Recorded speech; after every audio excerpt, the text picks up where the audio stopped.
Hello.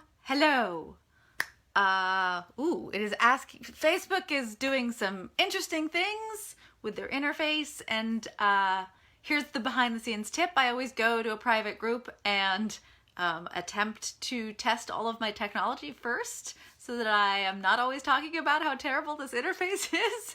And as I was testing it, I wasn't seeing comments. So I'm not entirely sure if I'm going to be seeing comments on this live today because there has been an update, but Lavender, my darling, just left a comment and said hello. So, and there's Katie, so I guess I am seeing comments. So I was all worried and have my laptop open because I was afraid I wouldn't see comments, and now I'm seeing them. So, hi everybody. Hey David. Oh, hello, this is so exciting. Let me know. You guys know the drill. Let me know where you're tuning in from. Dublin. See how excited I get? I get so excited. I hope you all have a lovely cup of tea. I am drinking a Thai tea today from this cup.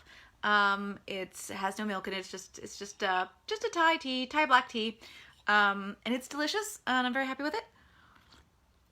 I'm going to start this. We are going to be talking about the film option day, but first I'm going to talk about loss and tragedy, which is a teacup has been broken. We're using passive voice here. So I used this teacup at home. This is one of my favorite teacups just to drink out of around the place, but as you can see, it is unbelievably thin. Now, that is what I like in a teacup. I like a really, really, really thin teacup. So I am well aware that it breaks. And I just wanted to have a little material scientist moment. So I picked this teacup up from an antique shop a little while ago. I am pretty certain it is not antique at all. If anything, it's maybe from the 70s or 80s. And it is porcelain, but it is porcelain in that it is made from kaolinite clay, which is this white clay that you get porcelain out of. It is not porcelain in that it is bone china as we would think about porcelain from the olden days, speaking as an archaeologist. It's what we would call slip cast, which means that it's not hand molded or even machine made in any way. It's just poured into a mold as a thin slurry, is what it's called, and that's how these are made. So yes, it is very sad, and I will miss its beautiful delicacy, and I love very thin cups because I like the way they feel in my mouth, the edge, the lip of the cup when I drink from it.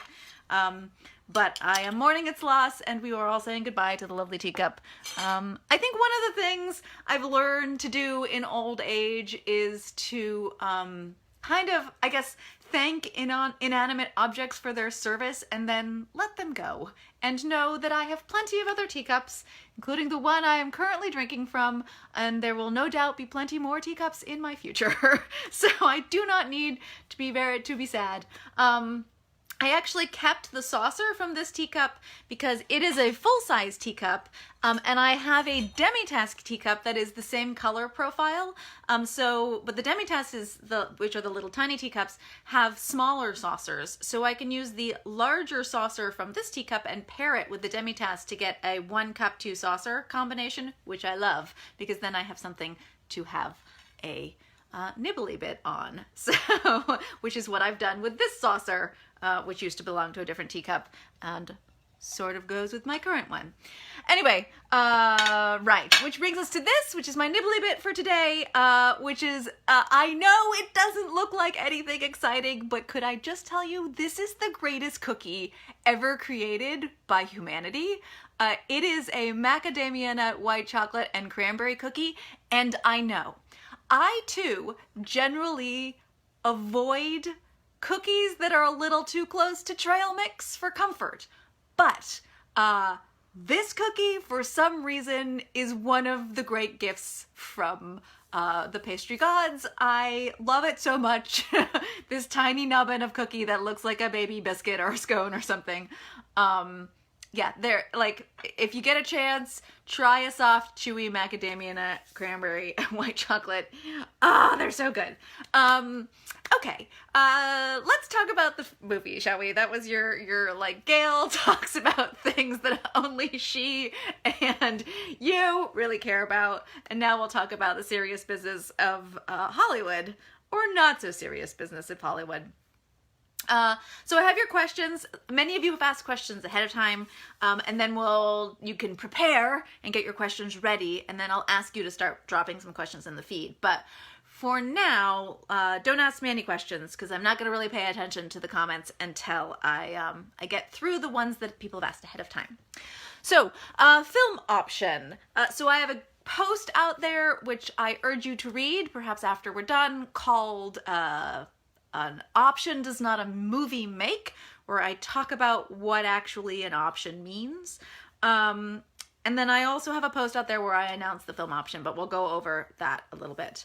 However, first things first, somebody very nicely asked me a question last live, which I forgot to get to. So we're going to start with that, which it's sort of tangential to this, which is, what are some of the emotional consequences of being a long-term author in terms of how the definition of self and art, reading and judging on others' works, and your own stuff?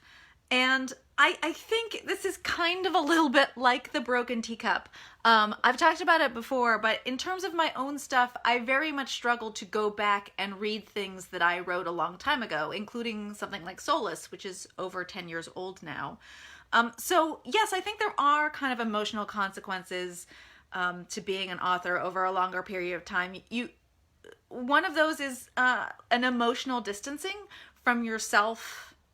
Maybe it's a little polarizing or something, but also from your own work. I've learned over the years to think of my work as like a product or a part of my business, but that doesn't necessarily mean it's a good thing. You know, like sometimes it's a good thing because it allows me to be not so upset when things go wrong with a book in terms of production or something. But it also means I am a little kind of divorced emotionally from the stuff I produce, which I kind of miss the optimism of youth, I guess.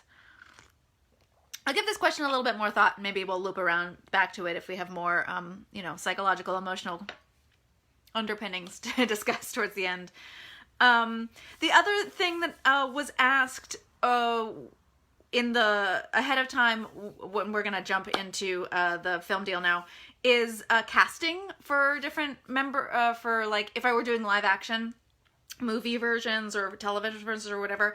And I do have a couple of blog posts about that too, so you can look up Gail Carriger casting Prudence the movie and Gail Carriger casting Solace the movie. So I did those two book series. You can look those up. And I'll also drop the links in to the feed, or not the feed, the comments and the description later. All right, so on to the film deal. So this is an option. An option means the production company is buying the rights to attempt to raise funds to attempt to make a movie, television show, or in this particular instance, an animation of the book. That is what an option means. It does not mean anything is actually going to happen. So that's the first and most important thing that everybody needs to understand about film options. Books get optioned all the time. The Parasol Protectorate series has been optioned 3 times, and the Finishing School was nearly optioned once, and I walked away from that deal. And the options have been re-upped as well. So there's less negotiation in a re-up. A re-up on an option means that when a film company has the rights to option something, they buy those rights for a certain amount of time, and then they can re-up the option. So in other words, usually they buy the rights to a book or whatever for, say, 6 months or a year, and they're going to try and raise the funds and get some talent interested. The talent might be an actor with a big name. The talent might be a producer or a director attached to the project, so they can kind of bundle it and make it more attractive, and so they can get more people involved. So that's what the option is. And then if they haven't managed to raise those funds and get that talent by the end of the 6 months or the year, then they can renegotiate under the same or similar terms for another 6 months or another year or whatever. So that's how an option works.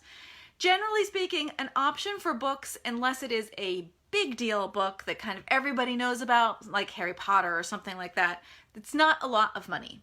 We are talking $5,000 to $10,000 for options. Of course, if the option is bigger, so if they want the rights not just to make a movie out of it, but also to do a ton of merchandising, maybe a television series, maybe a musical, maybe a play, like the more rights they're buying, the more money there will be. I am the kind of author and the kind of person who prefers less money for something more specific and for something or for working with a company that I feel safer around. And I use the word safe judiciously, given that this is Hollywood. But so I am more inclined to take an option that is for a shorter amount of time for less money with people who I think I will enjoy working with and who have a very specific vision for the project. So my options have all been for something very specific, like just for a television miniseries, or in this particular case, just for animation. So I've retained the rights to live action and various other things. That's getting kind of nitty-gritty. The next thing I should say about me personally and my relationship with film rights and options is that I am born and raised in Northern California, which means I am inculcated to be deeply suspicious of Los Angeles, Hollywood, etc. LA, the Southern. So for those who don't know, there's a widely known joke that Northern California does not like Southern California, and Southern California does not care. So I am entirely a NorCal girl in that deeply suspicious of LA, resisted traveling to LA for most of my life because of that suspicion, and only really went down there after I graduated from university and was in my motorcycle years, and so I would take motorcycle trips down to LA after that. But prior to that, very suspicious.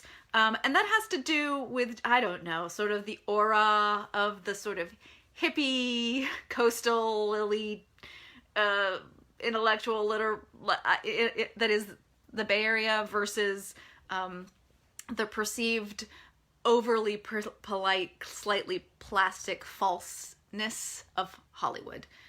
These are just total generalities and absolute suppositions and not true at all, but that's the kind of California conflict, as it were, from my perspective. So I have always been, as an author with my relationship with Hollywood, deeply suspicious of Hollywood. I was never one of those authors. I have friends who have always wanted to be screenwriters, who love the idea of seeing their stuff on film. I am not one of those people at all.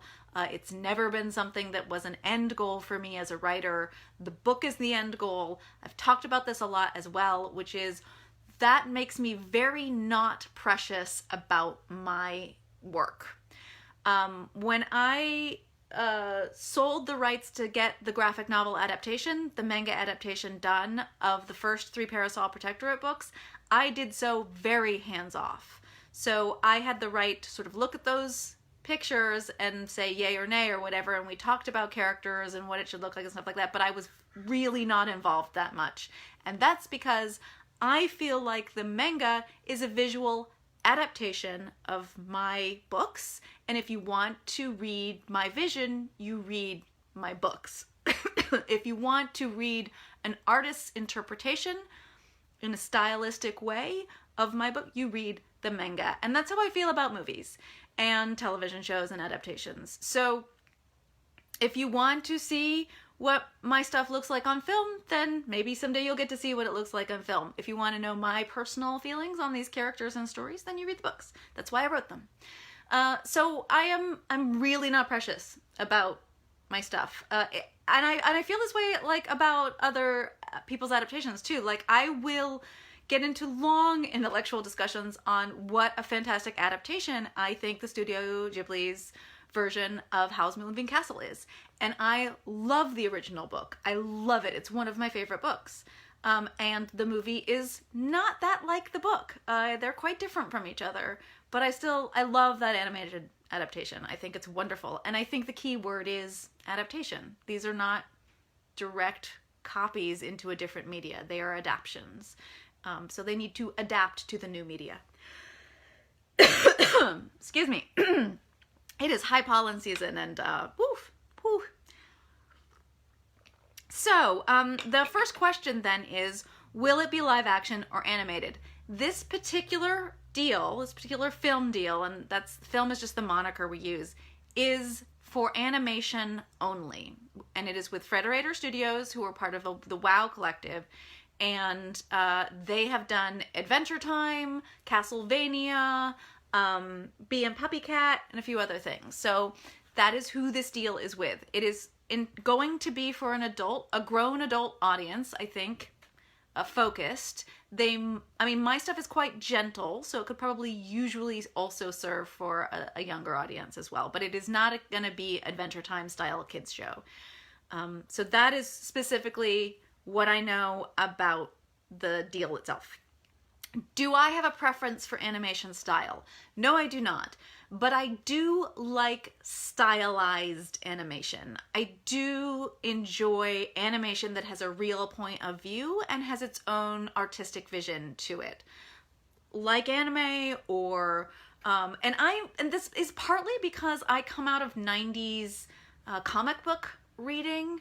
And there were some really interesting experimental 90s comic artists at the time. So I do really like it if it's not a sort of like mass-produced Saturday morning cartoon style animation, if the animation really has a point of view. So should we have a conversation about that? And like I said, I'm pretty hands-off, so I'm not sure if we will have that kind of conversation. But I did mention my love for anime, and I did mention my admiration for like Studio Ghibli and similar houses, so they may take that into account, they may not. So yes, so my preference for animation is that it have a style. I really like a point of view for the animation, either like super angular or super rounded, very organic, pastel-y. I think there could be many different approaches. How confident am I that this will actually be made at this time? And how far away are they from a script? I have no idea. We're supposed to have some kind of phone meeting at some point, and that would be awesome. But if I've learned anything from now 8 years of working in and out of film deals with Hollywood, it's that they talk. They talk big and they talk a lot. And I don't know what will happen, if anything. But perhaps this is the aforementioned Northern Californian's deep suspicion of LA. How confident am I? After 4 deals, none of which anything has happened with, not very confident. However, animation has a lot going for it, and this particular team has been very aggressive and excited in pursuing this series, so they seem really enthusiastic. So I would say I am slightly more confident than I have been with any of my other options. How's that value add? How far are we away from a script? No idea. I have no idea on timeline. I'm sorry. If I had more to tell you, I would tell you, or I wouldn't be allowed to. What sort of soundtrack? I have no idea what kind of soundtrack they'll go for. I could see it going many, many different ways. On a completely different note, I am super excited with weird soundtracks like A Knight's Tale uses, where they take modern music or semi-modern music and then like apply it to 4-string quartets and stuff like that. I think that's so cool. So I might mention that that's the kind of thing I love, and I'd love to see that kind of thing done on film. I mean, Bridgerton did some really cool things with their music. And like I said, I like a bit of an experimental approach. I've always taken one with my career. I see no reason to stop. Would this animation series cover only the first book or several? Right, so this is another one of those questions that indicates more what the general population doesn't know about film optioning. When a book is optioned for film, it is almost always optioned for the world that has been built and the characters that are within it. Generally, they're not actually that interested in the story. Now, there are exceptions. If the story is too well known and too big of a deal, like Hunger Games, then they're probably just going to follow the story as written, or relatively close to it. But it is an adaptation. Things will always have to be cut, and things will always have to be changed. So what this film option is for the Parasol Protectorate series, so it's all 5 books. Whether they will be following the story arc of those books, I do not know, because the option does not restrict them or curtail them or make them do it in any particular way. Does that make sense? I hope that makes sense. Any idea how many episodes? No clue. None whatsoever. Any chance that Emily Gray would play a part? Emily Gray is the narrator who did the Parasol Protectorate books. I don't know. I don't know anything about Emily Gray except that she's done my books. I've never talked to her. We have no contact. I don't even know if she's still around. I don't know if she's still in the United States. I don't know if she lived in the United States or if she came from the UK. So, generally speaking, animation companies have voice actors that they enjoy working with, or they pursue talent that has a known name, so known actors or actresses, stand-up comics, that kind of thing. So they don't necessarily go for the book narrators. That said, there is a ton of crossover now between Los Angeles and the audiobook market. There's now a ton of audio talent in LA. So I think it's becoming kind of a very organic mix. Moira Quirk, for example, comes from television. She is the narrator of my second 2 series. So, and I believe she is in LA. So it's possible that Moira, I mean, I'm definitely going to mention her name. I do hope that they get actually British voice talent. That is something that I am probably going to push for more than anything else. I really, really, really, really, really don't like it when Americans do British accents.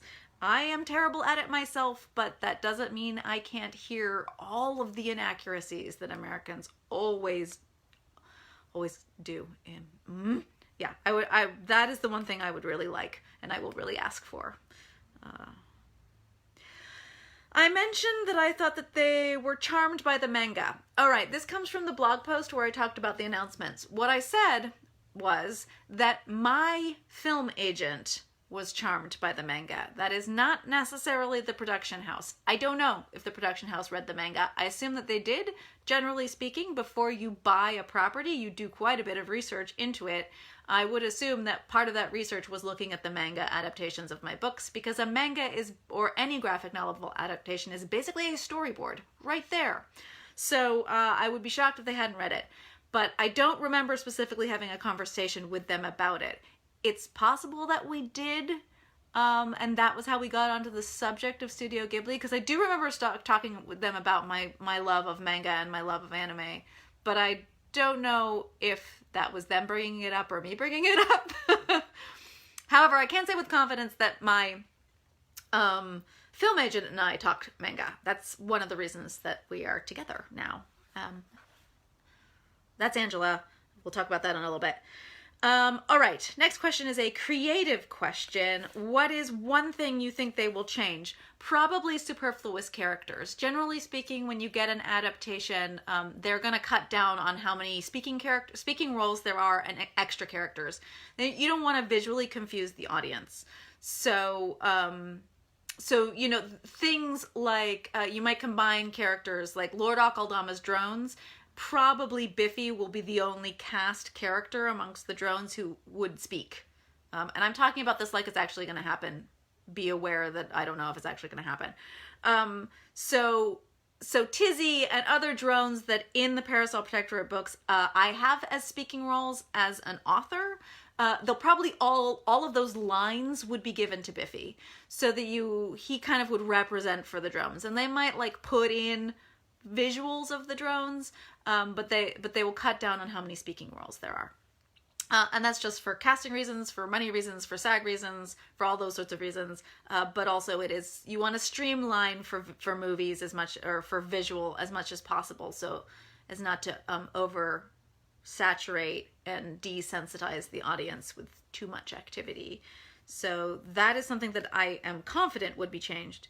And then, is there something you don't want them to change? This was a conversation that I had. I've had this conversation with various different studio houses, which is I do not like washing of any kind. And so I have talked to them about that in terms of casting, but specifically in the Parasol Protectorate books in terms of queer.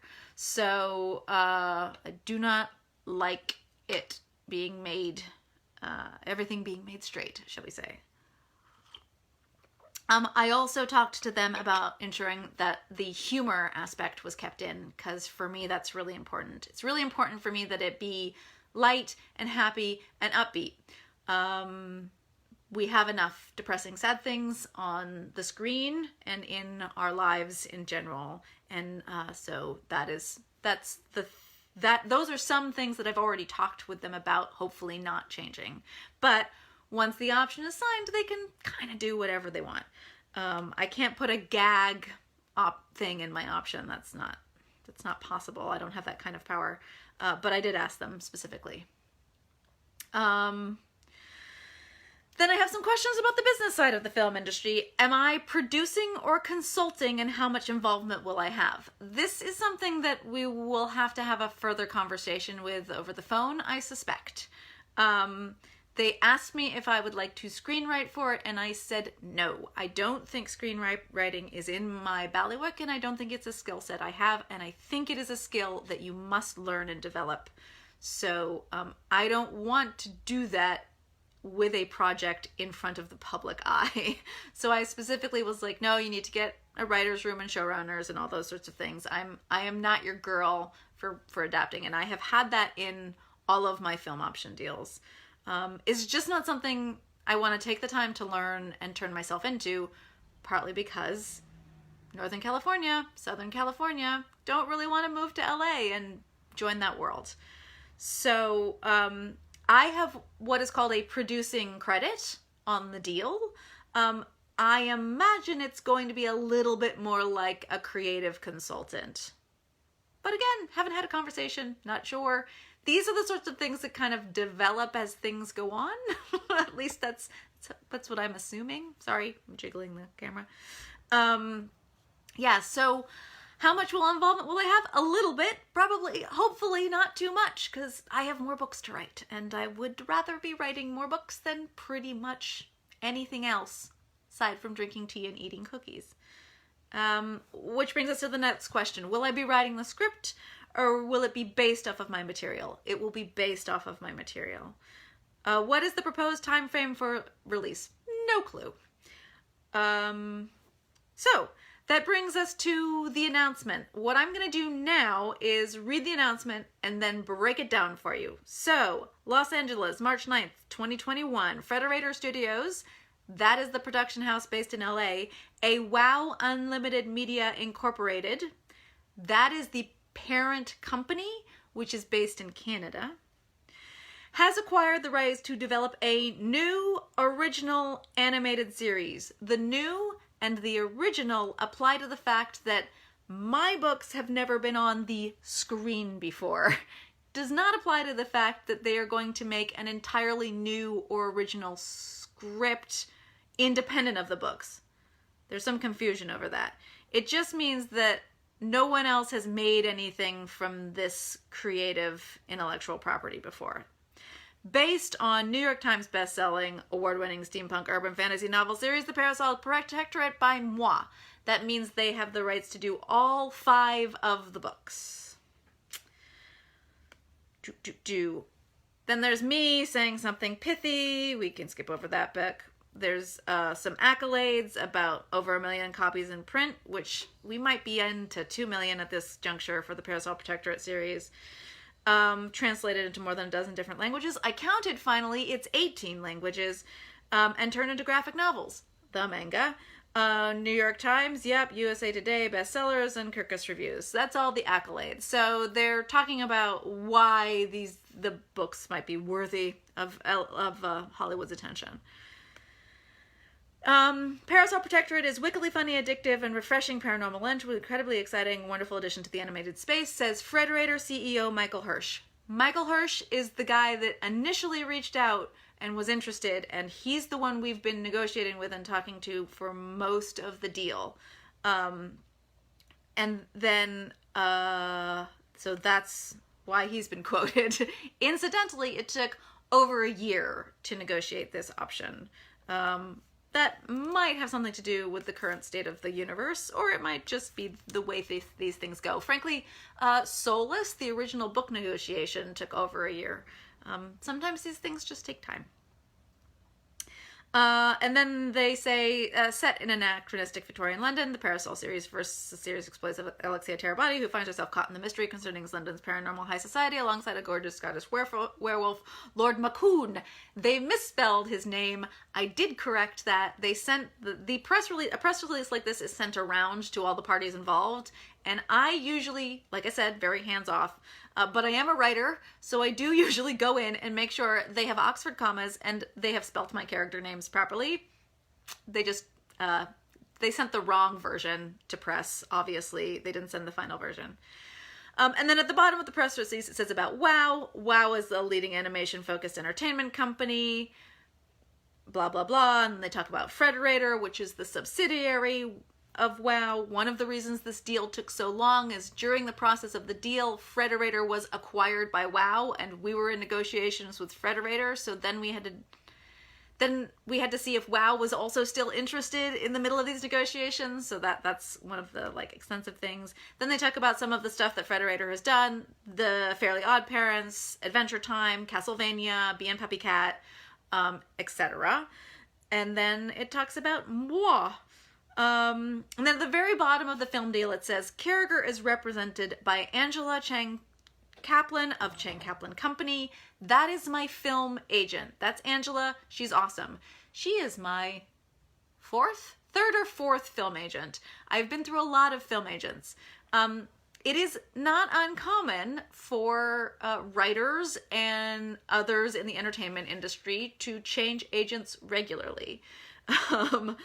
I am an outlier in that Kristen Nelson, who is my literary agent, has been with me for 13 years now.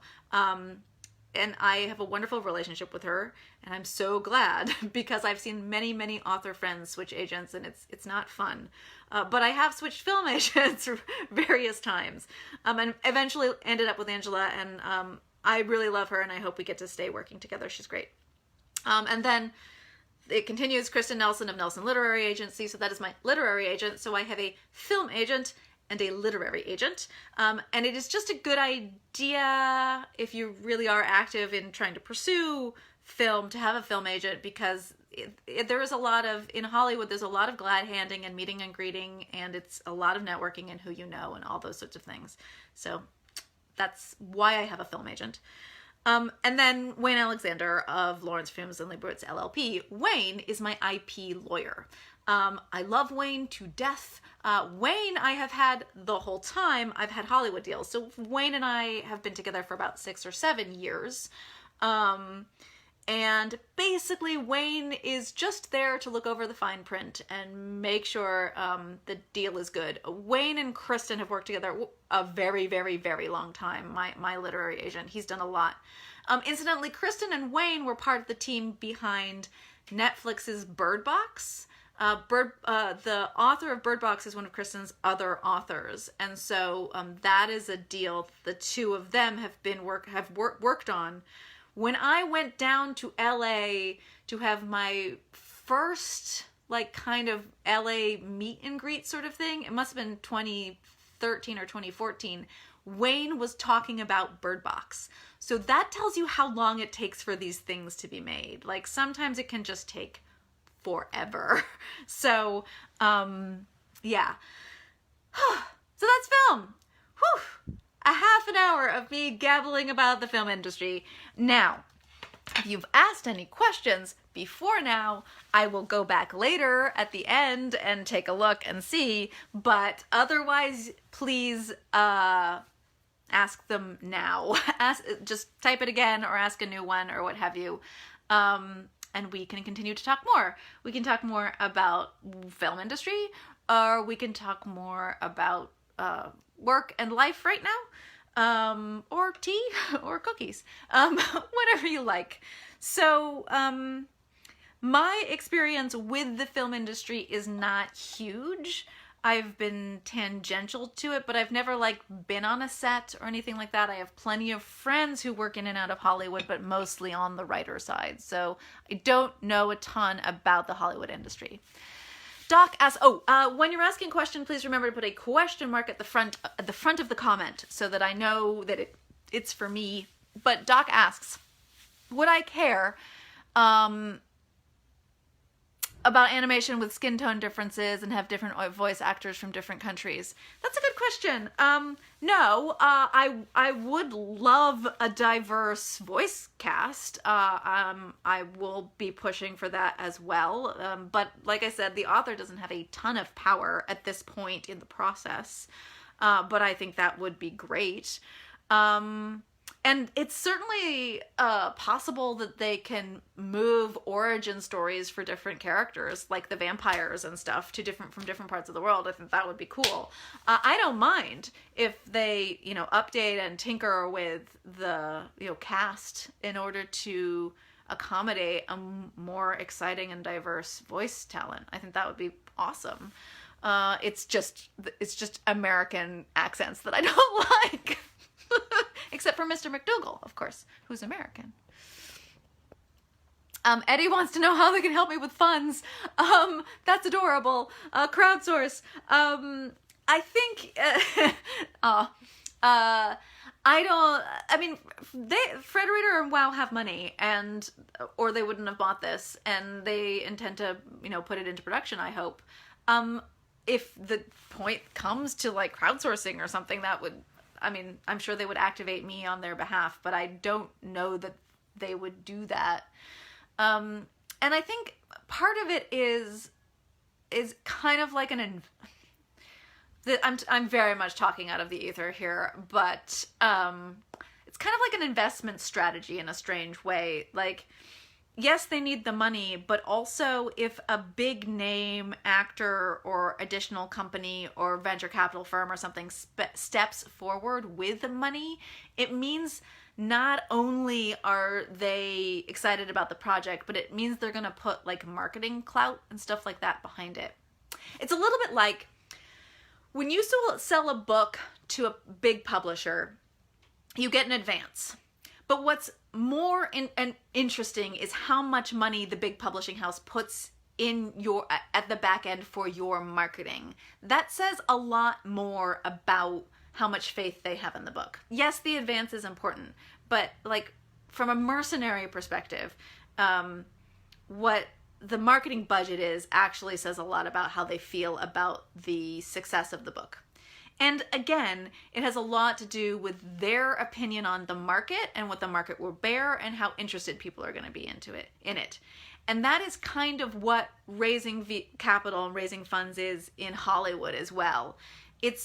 Yes, it is, they need the funds to make the thing, but also it's like kind of a collectivism assessment on what is going to sell to Netflix or HBO or to an audience. So yeah, the act of raising interest is part of the important part of a project in a way that makes kind of micro fundraising or, GoFundMe's or Kickstarters or that sort of thing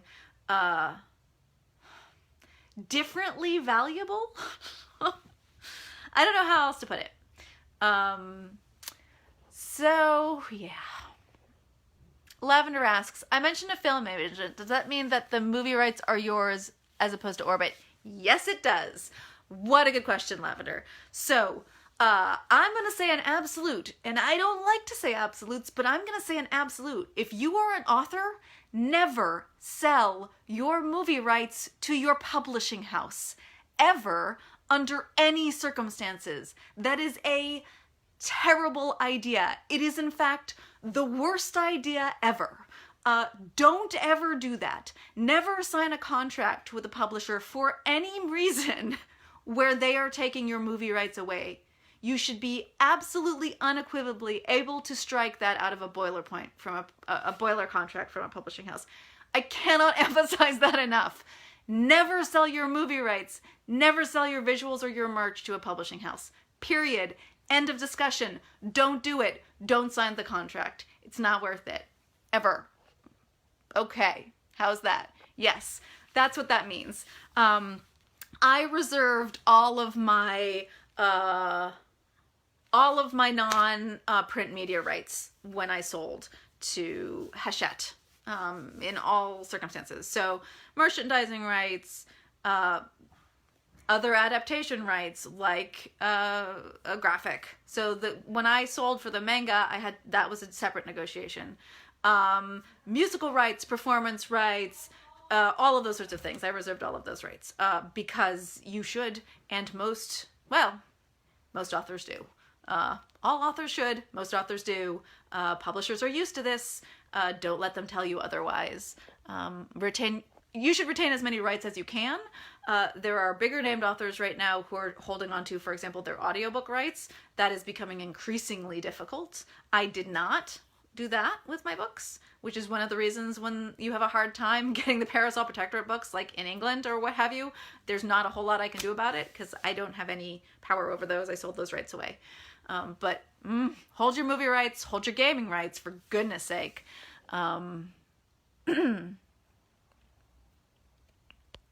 People are praising House of the Cerulean Sea. That is always exciting to me.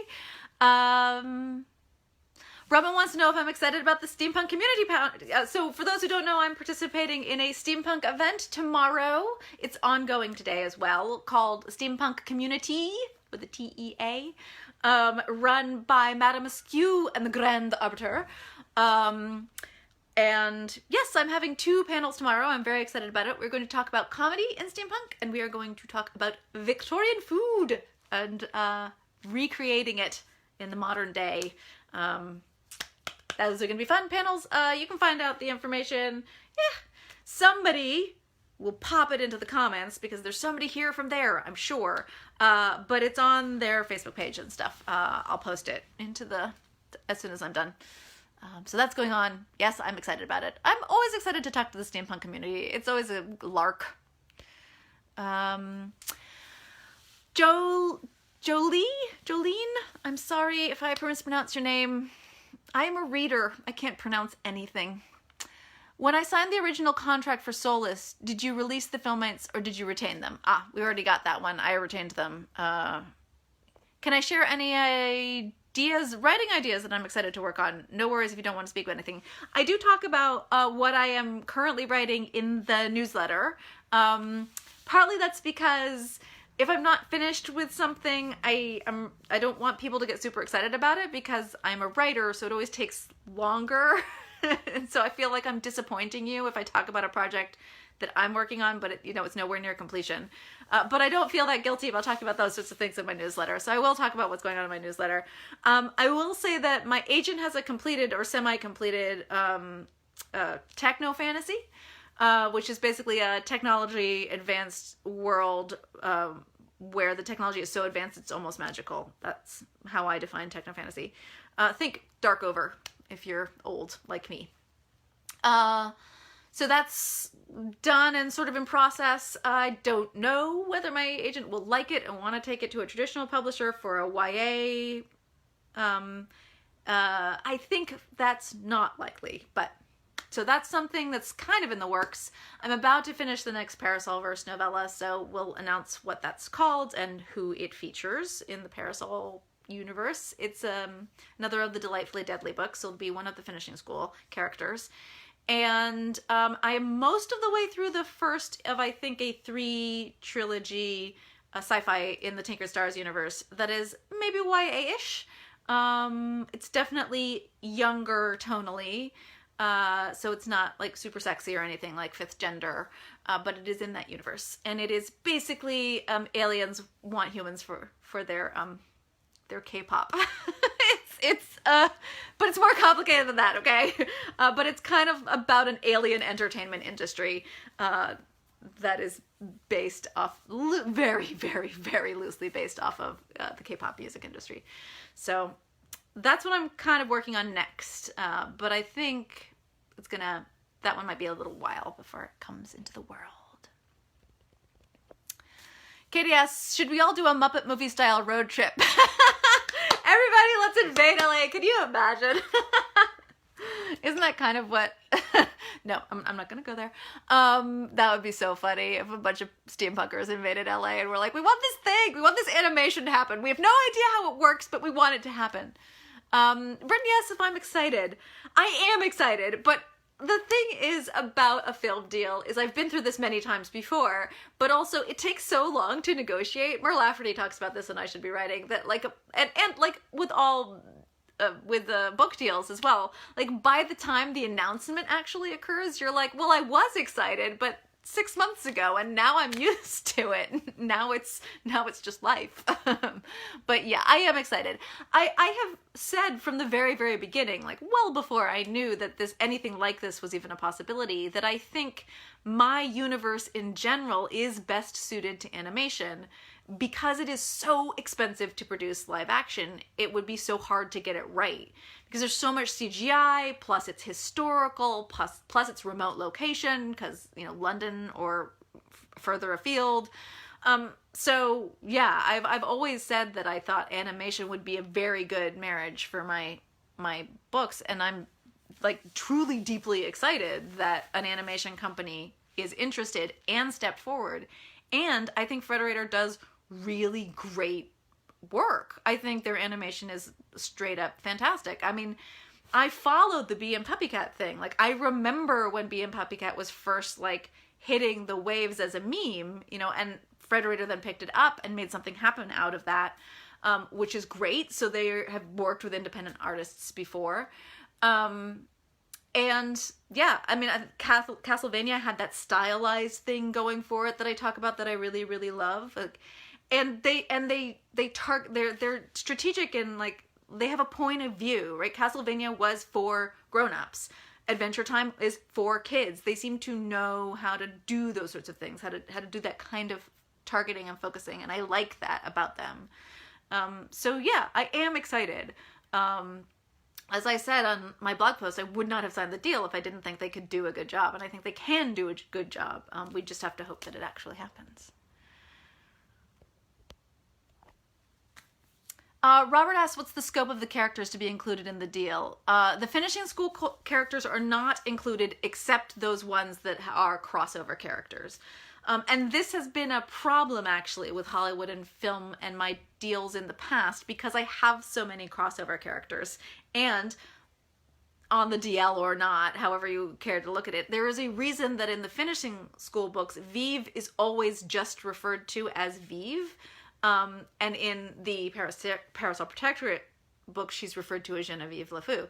And that's because I am pretending, partly for Hollywood's sake, that they are two completely different characters.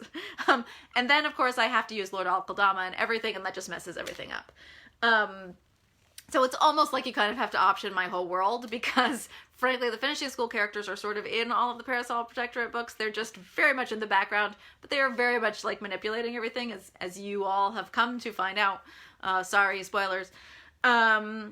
But anyway, all that to say, be careful with crossover characters if you want a Hollywood deal as an author, because it messes everything up. Technically speaking, though, the option is just for the 5 Parasol Protectorate group books, which means only characters mentioned in those books by name. How's that? Are included in the deal.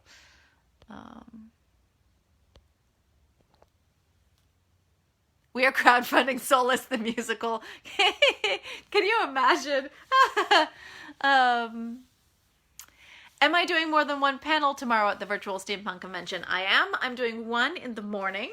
I can't remember which. I'm assuming the morning one is the food one and the afternoon one is the comedy one, but hold your horses while I get my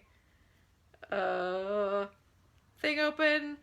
Yes, I have a Zoom panel on baking. It is 11 a.m. Pacific time, and then I have the panel on steampunk comedy, which is at 5 p.m. Pacific time. And you will either see me here or in my grungy little apartment, depending on whether I have motivated myself to leave the house or not. Eddie wants to know what they can do as an audience and fans to help get this done. Just being really supportive about it, I think, really helps. Showing that you're enthusiastic about it. So, like, you know, when I tweeted about it and retweeted, Hollywood is all on Twitter. They like to hang out there, so they see a lot of enthusiasm for the announcement and chatter and excitement or whatever. Fantasy casting. You can find Frederator Studios on Twitter, I'm sure, or wherever they are, and, you know, just talk to them about how excited you are about it, or recommend voice talent if you happen to know any voice talent down in LA or that kind of thing. Look at me open the floodgates. They're gonna get so mad at me. Don't tell them I sent you. You did it all on your own. Moving on. Moving swiftly on from that question. I don't know, honestly. I don't know how anything, like, what's the more I am in the entertainment industry or tangential to it as an author, as anything, the more I am startled that anything ever actually gets done. Like, books, when a book comes out, I'm like, that is legitimately miraculous that a traditional publisher has actually produced a book. And movies even more so. I mean, there's a whole team of people that have to be involved to get this kind of thing done, and it is herding cats in like the truest sense of the concept. Only it's, yeah, like, it is herding cats and puppies and dogs all as one, like, big herd of enthusiasm and mad creativity. So the fact that anything ever happens is truly amazing to me. That anything comes out the other end. Reese, you missed the entire live if you're asking what's going on with the film option, because that's what we've just been talking about. Hey, Gail. Someone popped on. Hannah just popped on to say that she loves my stuff. Thank you. I don't see any more questions. Oh, Benedict Cumberbatch, we want Benedict's voice. Don't we always want Benedict's voice in everything? Brittany says that I am the best teacup out there. Me, personally, I am a teacup. Well, let's hope I'm not broken like my current one. Well, I am a little broken, aren't we all? Chipped. Maybe I'm just chipped around the edges. So you could sell the parasol, Ivy says. Yeah, can you imagine, like, convincing, like, Swiss Army knife people to make a parasol version? Wouldn't that be fun? Yes. That is something that is not often known, but it is very important, which is that when you sell the rights to film, you're also almost always coupled with both gaming and merchandising rights. And that's because that is where the real money really is in the merchandising, if a movie is successful. So, yes. And that is also why authors have to be litigious about trademark and IP infringement, including yours truly, who uses the lovely Wayne, who we have already talked about, to send cease and desist letters to people on Etsy all the time. Not because I am an evil human being, but because I need to protect my trademark because of film deals. How's that for Hollywood getting its little middies all over everything? Yeah, because you have to protect your trademark or it is taken away from you by default. So people can't sell Alexia Terabody hair sticks on Etsy, unfortunately. Sorry, you just can't. That's my IP, and I have to stop you from doing that. So you can't use my product name creative characters to sell your stuff, basically. And that has to do with the fact that that is the right of a film company who has bought my option. It is not even my right anymore. It now belongs to somebody else. So, yes. that's merchandising. Woo, merchandising is a whole other kettle of fish. I do have a merchandising deal with Badali, who do the adorable little steampunk bumper snoot necklace for me. And they also do a bladed fan necklace. So obviously their merchandise deal is for the finishing school stuff. But because that is a legal deal, part of the agreement I have with them is that if a film company comes in and scoops merchandising rights, then we stop. The deal is negated, and yeah, and so there will be, or it's renegotiated with them with the production company instead. There's a cheese panel, says Charity, presumably about the community. I can't eat cheese anymore. Isn't that sad? Well, I mean, I can, but I have to take a pill. Oh, somebody popped a link in to the event for the community, so you can find that in the comments, everybody. Somebody said something about Tucson time. I was giving the times that I have in my calendar, which I think, I certainly hope are in Pacific time. Otherwise, I'll be showing up late to my panels, so I will double check. Rebecca asks about why it's now so much harder to retain the audiobook rights, and that is because audio is profitable these days, and so publishing houses are trying to hold on to audio so that they can do it, and then they don't. Because that's publishing for you. Publishing is a whole different discussion. People are just talking about how many sacrifices need to be made, and the sacrifices should all be scones. Guillotine those scones and ask for the animation to actually happen. How's that? Every time you guillotine a scone, pray to the tea gods that this animation series will occur. Claymation would be awesome, but I don't think Frederator does claymation work. That's very specific studios these days. Ooh, Liz wants to know, if I were to have a premiere party, what would you serve? Well, I think we should have a premiere party, even if it's animation. I think there should always be a party, all the time. What would I serve? Champagne, tea, these cookies, the aforementioned macadamia nut, white chocolate, and cranberry cookies.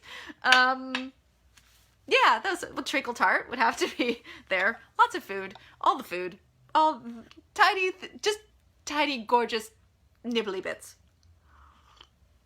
That would be the most important part.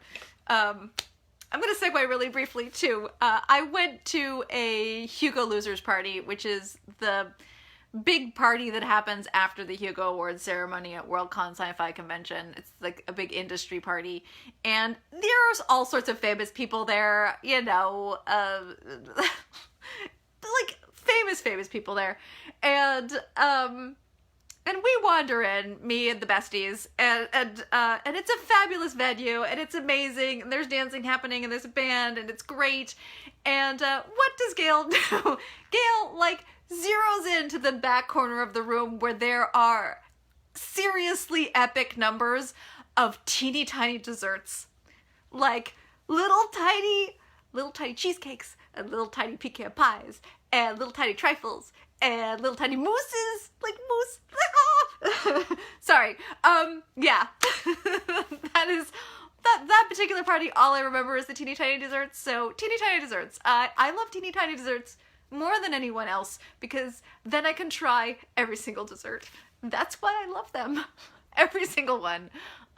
Because I have absolutely no self-control. But if the desserts are teeny tiny, I don't feel so bad about it.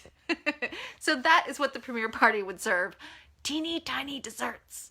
And possibly some, like, proteiny stuff to balance out the teeny tiny desserts, so that you could pause and then eat more teeny tiny desserts. So cheese, maybe. Cheese and teeny tiny desserts. I was going to ask how Lord Alkodama was pronounced, as I'm re-listening to the Parasol. Reese asks. So obviously I pronounce it Lord Alkodama. Emily Gray pronounces it Lord Akeldama in the first book. And then I gave them a book with a bunch of Scottish names, so they actually thought, let's ask the author how we pronounce these names. And the author said, well, the Scots names, I've no idea. Pronounce them however you will. But could you please pronounce Lord Alkodama? Lord Alkodama instead of Lord Alkodama. And so Emily changed the pronunciation from Changeless onwards, and that was because I already knew that Prudence was going to call Lord Alkodama Dama, and so I wanted it pronounced that way. Now, it is an actual word, and I don't know how that word is actually pronounced because it's Arabic, and I don't know anybody who speaks any languages from that part of the world, so your guess is as good as mine.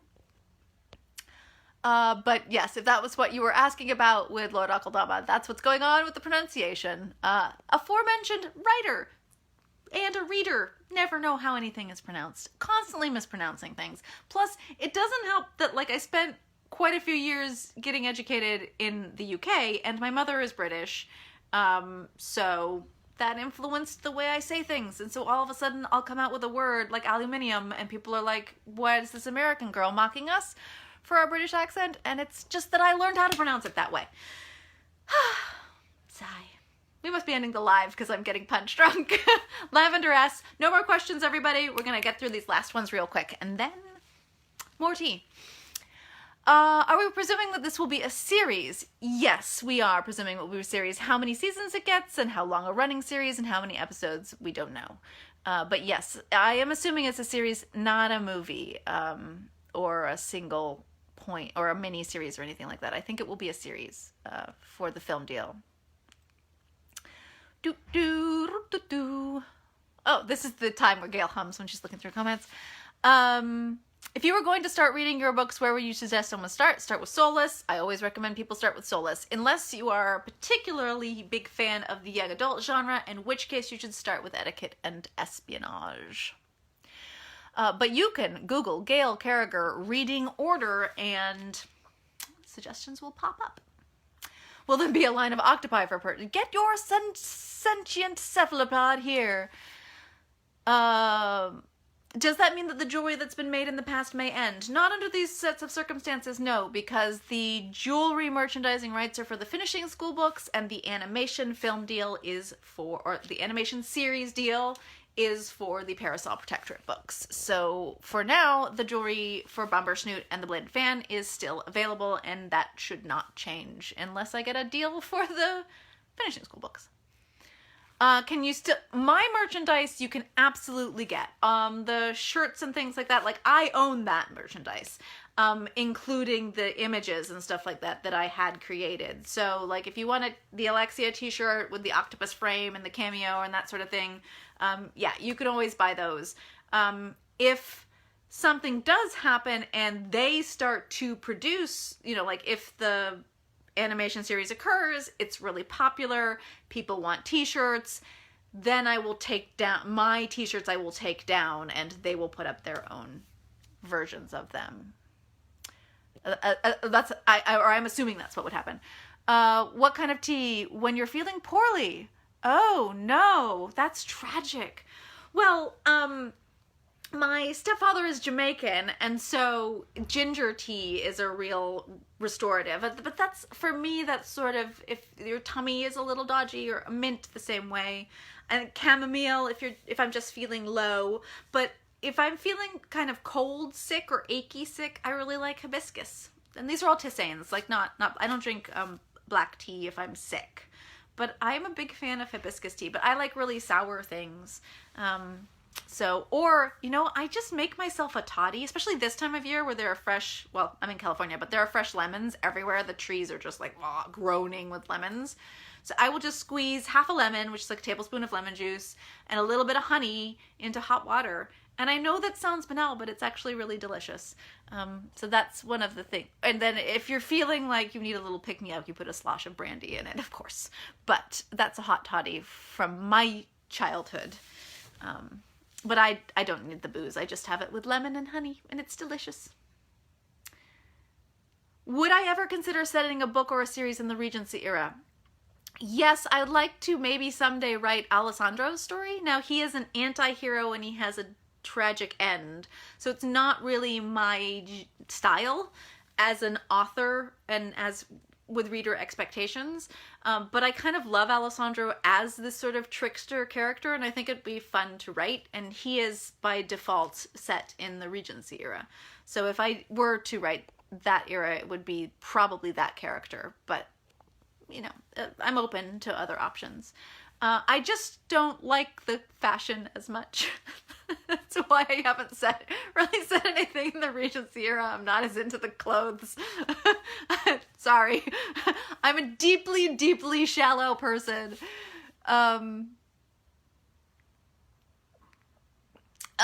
Doc wants me to do a voice? No. Never. My British accent is terrible. I can't do anybody's voice. There's a reason I don't do readings and I don't do reading out loud. Yeah, I hate the sound of my own voice. Oh my gosh. I actually thought about doing The Heroine's Journey myself, because it's one of the few books that I have that is a female voice American. It's not fiction, and I thought, oh, well, I'd do the presentation. I could read the book. And then I was like, no, I hate the sound of my voice. No, I hate it. So yeah, it is unlikely that I will ever do a voice. Sorry, everybody. And it looks like we're running out, and it's been an hour. So Harley wants to know, well, this is a random addendum question, but I wants to know why you don't allow pre-ordering of my audiobooks. And the answer to that is because the industry does not allow pre-ordering of audiobooks for independent authors. So it is possible to do a workaround with Amazon on Audible, but it is really a pain to do, and it has absolutely no advantage to me to do it that way. So yeah, I don't do pre-orders on my audiobooks. It's too difficult, and I'm too lazy. But if you're on the newsletter, you know when they come out, so there it is.